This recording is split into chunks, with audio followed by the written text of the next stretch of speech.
seeing that disabled people do date and find romance and want those things in life is a part of normalizing and humanizing us as a community to society. As a disabled woman, I have often felt undateable, not because I feel like there's anything particularly wrong with me as a blind individual, but because that is how society at large has made me feel.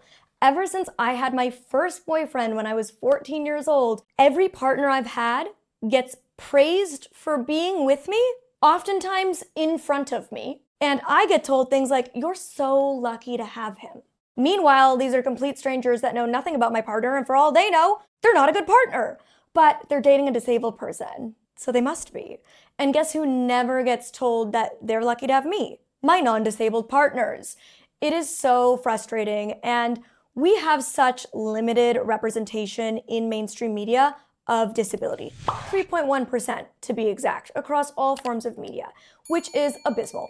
So you would hope that that little sliver of representation we do get helps to combat these negative, harmful stereotypes like us being unlovable, undateable people who do not contribute in any positive way to romantic relationships. Enter The Undatables, a UK-based dating show that I don't believe is still running. I found out about this for the first time about 10 years ago, and I was shocked and appalled. The title is unbelievable. I get that they were probably going with that title to be like a bit cheeky and sensationalizing it and like getting clicks. But the reality is it's only affirming for everybody who has ever thought that disabled people are not worthy of being loved and are unlovable inherently just because of their disability, that yes, that's true. That is in fact the case. So this dating show follows different people with different disabilities being matched with, guess what, other people with disabilities. Because of course, the only people who would want to date somebody with a disability is somebody else with a disability. Duh. Non-disabled people would never want to date a disabled person. Meanwhile, here I am.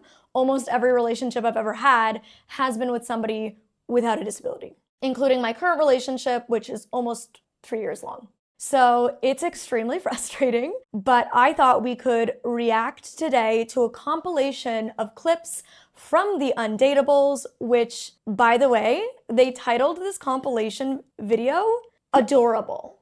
These are adorable dates, which is so infantilizing. That is such infantilizing language to use. If we transfer that to Love Island, would we ever see a compilation video titled Adorable Dates from Love Island or Adorable Moments from The Bachelor? No, we wouldn't. Like, that's not, we don't talk about adult humans dating as being adorable. Adorable is something we call a kitten. Adorable is something we call our 2-year-old niece. Adorable is not something we call adult grown-ups. So, without further ado, I am already frustrated. Let's get into watching. Headphones are going on. Prop laptop is open. Boyfriend is hitting play. Hi, Megan. Hi, I'm Megan. Hi, nice to meet you. You okay? Yeah, I'm good, thank you. Yeah, I got good, something thank for you. Oh, thank you very much. Thank you. No probs. How was your travel here? It was good. Was it good? Yeah. Yeah. Yeah. Sounds good. Are you nervous today?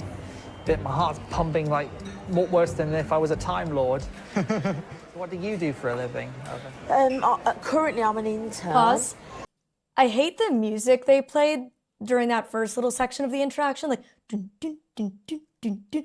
Like it's like they're using this type of music that's designed to make it sound awkward or uncomfortable or fumbly. Because the way that the media uses audio is to help create more emotion in film and television.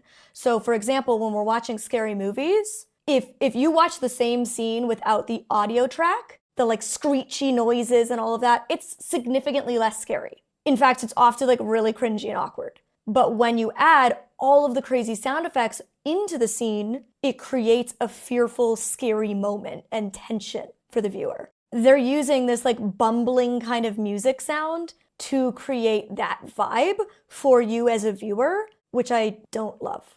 But to me, like so far in this interaction, this is like a very normal first date interaction. Like I think all of us know what it's like to feel nervous going into a first date. I think it's great to be honest about that. Like when you feel nervous, just being like, I'm nervous. Like vulnerability, I think connects us as people, and like breaking down that like kind of like, I'm perfect, everything's fine. And like just being like, I'm nervous. Are you nervous? Yeah, I'm nervous too. Makes you like automatically take down your mask that you might be putting up on a date. So like nothing about their interaction to me is like weird, other than the music that they've layered behind it to make us feel like it's a bit weird.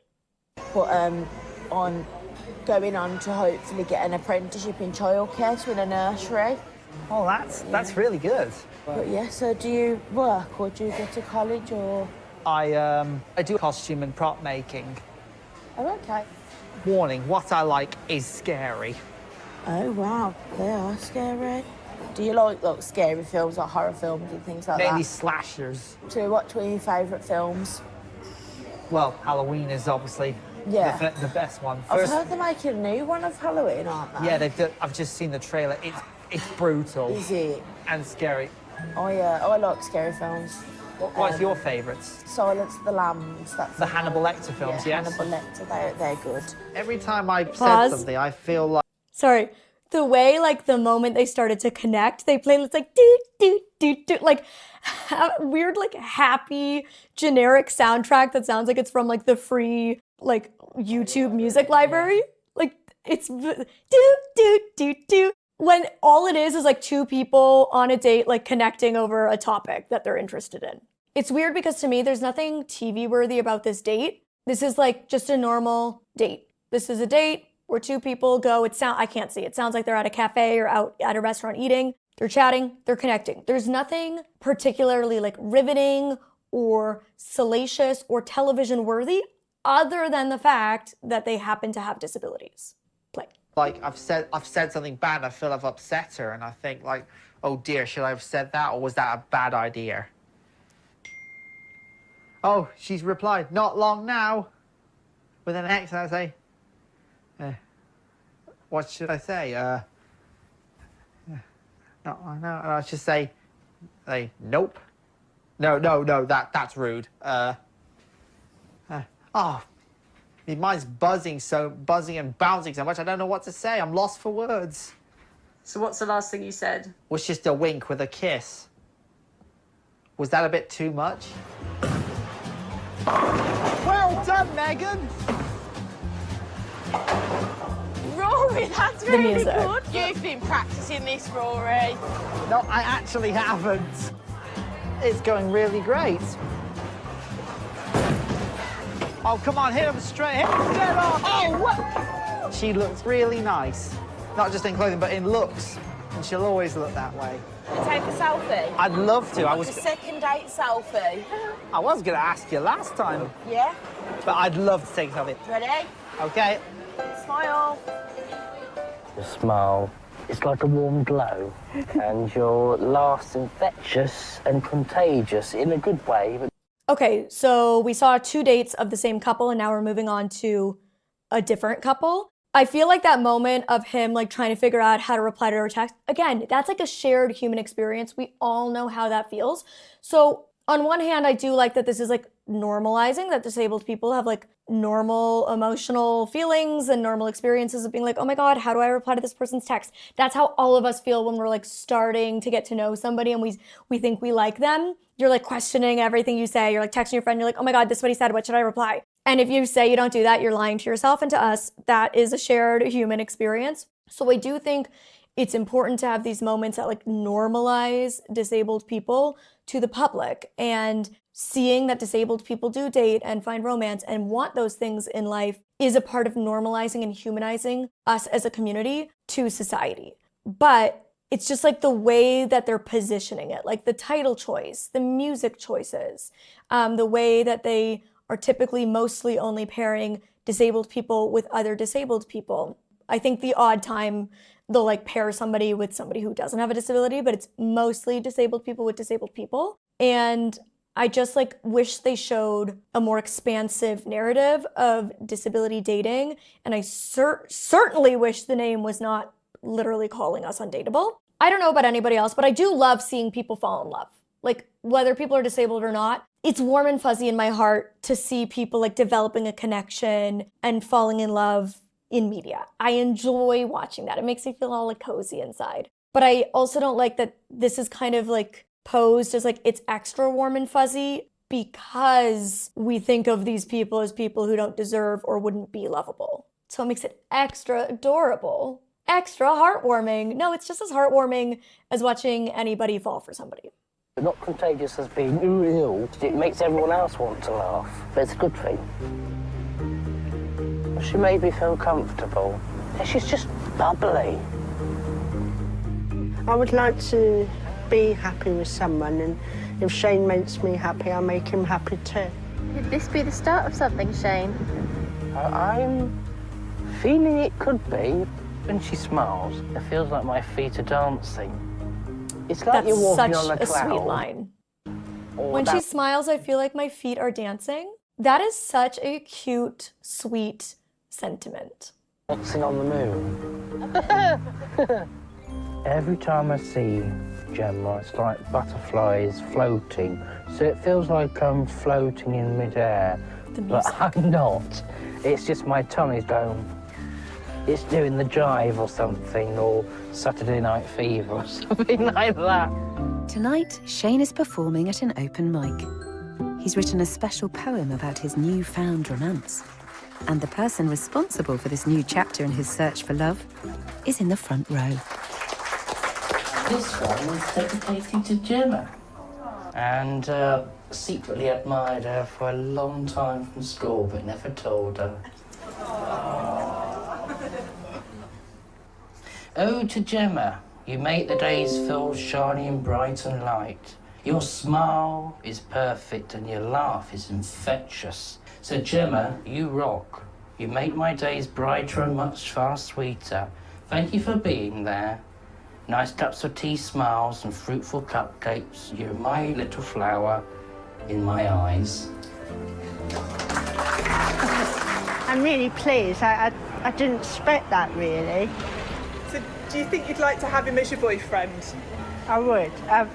I would like to have a boyfriend one day. And you'd like it to be Shane? Yeah.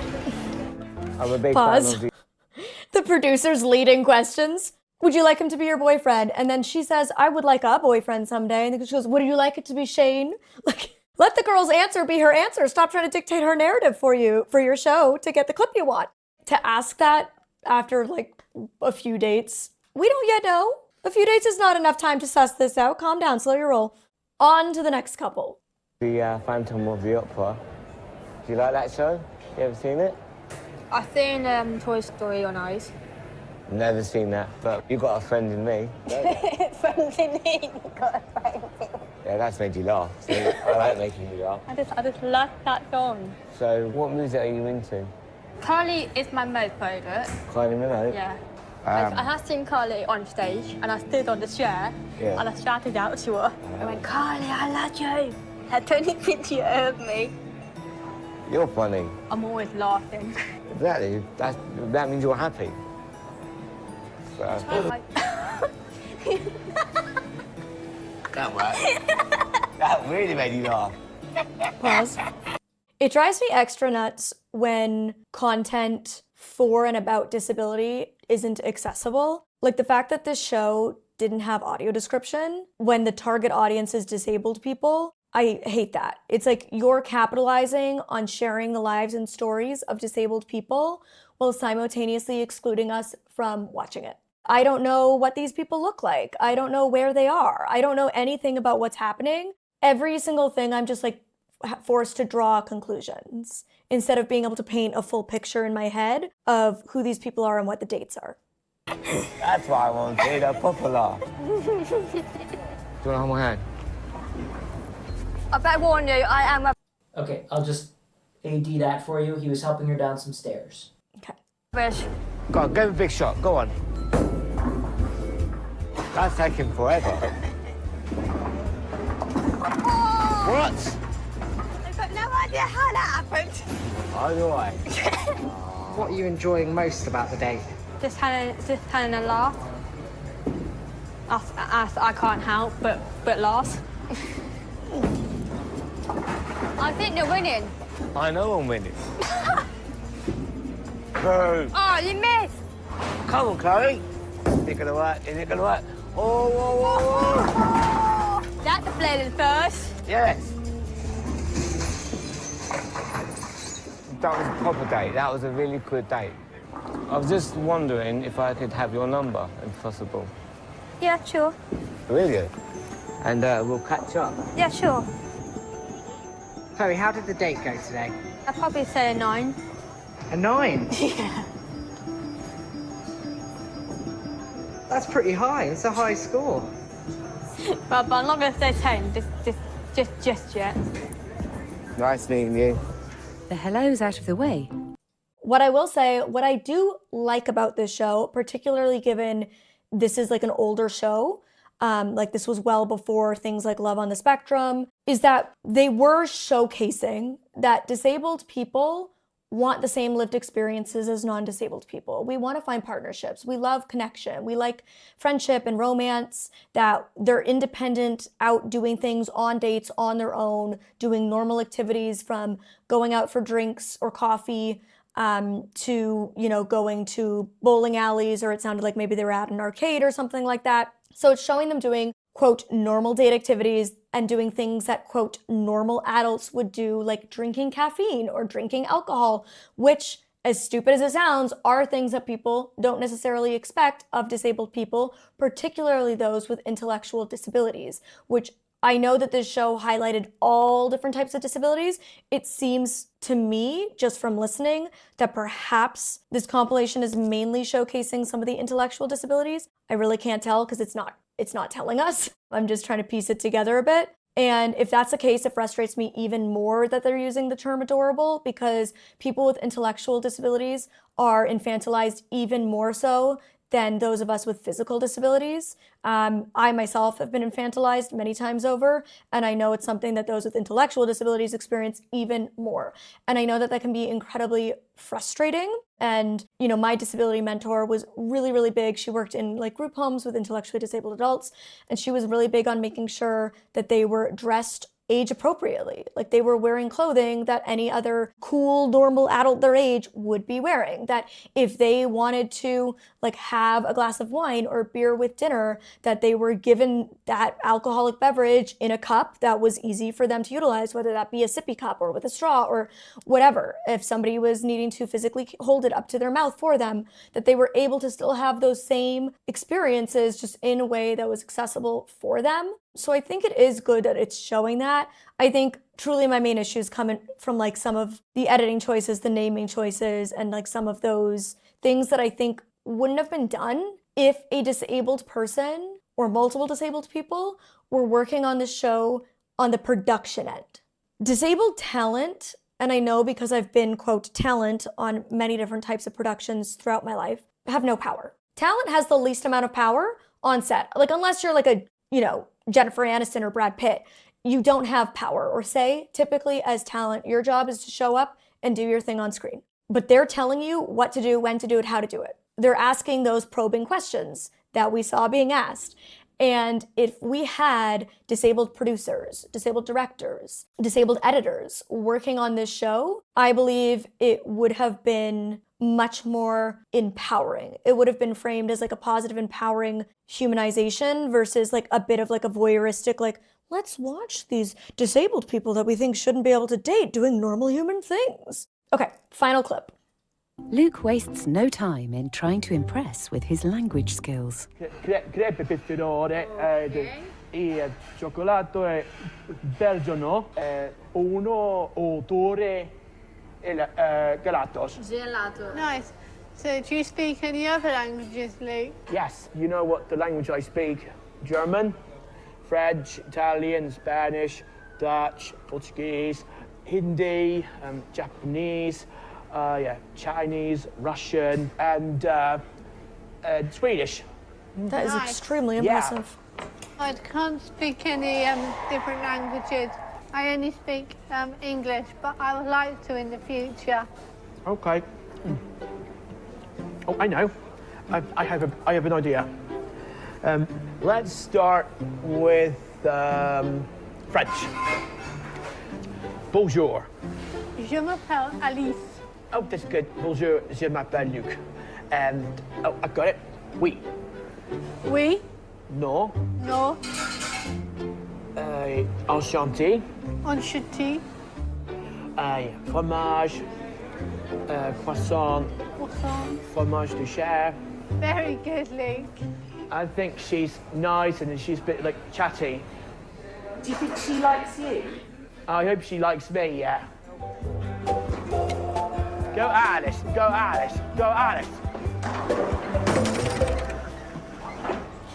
There's such a like a playbook that they're going by, which seems to be go out to eat or to a cafe, go out to an activity, go out to eat or cafe, go out for an activity. It's like copy paste.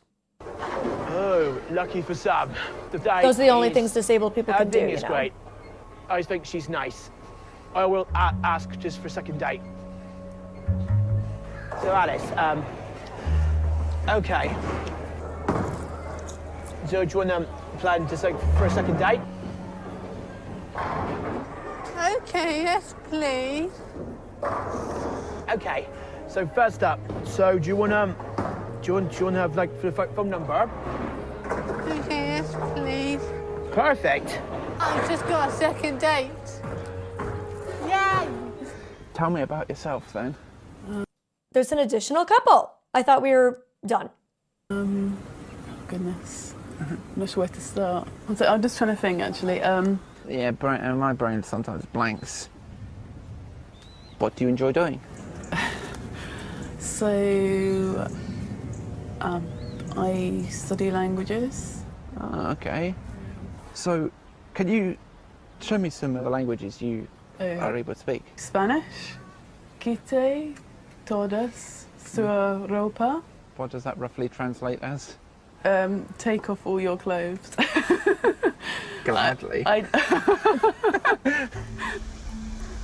I like that little sexy flirtation moment. That's like a good, again, like showing them as adults with adult desires, wants, and needs. Good. Ow. That is big. Don't mind me saying so. I'm actually really pleased that they paired me up with you. Well, you're easy to talk to. I was afraid that I was gonna like be paired up with someone and then just like be stuck for things to say. There's a slight inkling that she may like me, and there's a slight inkling I may like her. The only way to know for certain would be go on a second date. So, would you like to swap numbers at all? Yes. Yeah. Okay. You get your phone out. Michael's really friendly. He seems like a really nice guy. Yeah, we'll definitely meet up again. I felt relaxed throughout, and I think so did she. In French, à bientôt. Or et plus. Okay, final thoughts. There is obviously so much more to this show than just like these little snippets that we're seeing in a compilation without real context and whatnot. So I can't truly judge the show as a whole because even way back when I used to watch it, it was just like little clips from bootlegged episodes on YouTube 10 years ago. And I do not remember enough to make like full judgments other than kind of my general thoughts that I shared today. I think overall, we still have a huge lack of representation of disabled people, particularly positive representation in the dating space, like showcasing and highlighting really like normal, average relationships and dating experiences of disabled people. I feel like other than Love on the Spectrum and this show, I don't know of any others. And I kind of talked in this video that I did recently about Madison's appearance on season 9 of Love is Blind. She has the same eye disease as me that's causing her to progressively go blind. I chatted kind of through why I think that is, why I think we don't see the representation that we as a community want to see, specifically in the love, dating, romance, reality TV space. What I will say is, at least comparing it to that, I do prefer Love on the Spectrum. I know that there's valid criticisms of that show. And as somebody who is not autistic, like I don't want to be the one to give it a stamp of approval, because I certainly know that if a show came out in that same vein about love and relationships and dating about blind people, I'm sure that I would have criticisms if I did not feel it adequately represented me, my friends, my lived experience as a blind person in dating. And that's the hard part about communities that are as diverse as ours, as the disability experience, because there's no two experiences that are the same. And when we have so little representation, we beg for the representation we do have to meet our needs, to see us. Like, we want to see ourselves in what we're watching when we finally get something. And so when you see something where there's finally supposedly going to be representation for you, and it doesn't actually align with your lived experience or your beliefs on disability, your views, it can be really frustrating. So I completely understand that perspective on something like Love on the Spectrum. I think what I do prefer about it than this is that it does show like a pretty wide range of different backgrounds and experiences. It does show dates working out, but equally dates not working out, which goes to show that we as disabled people don't just like settle for whoever wants us. Like, no, we're allowed to be just as picky. We're allowed to have preferences just as anybody else is. We're allowed to say no when somebody likes us and we don't like them back. We don't have to take just the first opportunity that comes our way, because we are worthy. We are desirable. Even if not to you, we are to somebody. I do like that they have like family perspective, that they have expert perspectives. So I do find like that aspect of it gives the experience a bit more totality. And I do like that it's also following individuals over an entire season or even over multiple seasons. Whereas this show, I believe, just shows like a couple different people each episode. Correct me in the comments if I'm wrong. But yeah, overall, I would love to see more authentic representation, more shows like this done right. And I would love to be involved in like an executive producer role, or to see somebody in my community in that position to really help steer the ship in a way that will make sure the content furthers our community instead of holds us back or like keeps us still where we are. Anyways, until next time, you can click over here to watch that video about Love is Blind and having a person going progressively blind on the show, or you can click over here to watch another reaction video. Bye!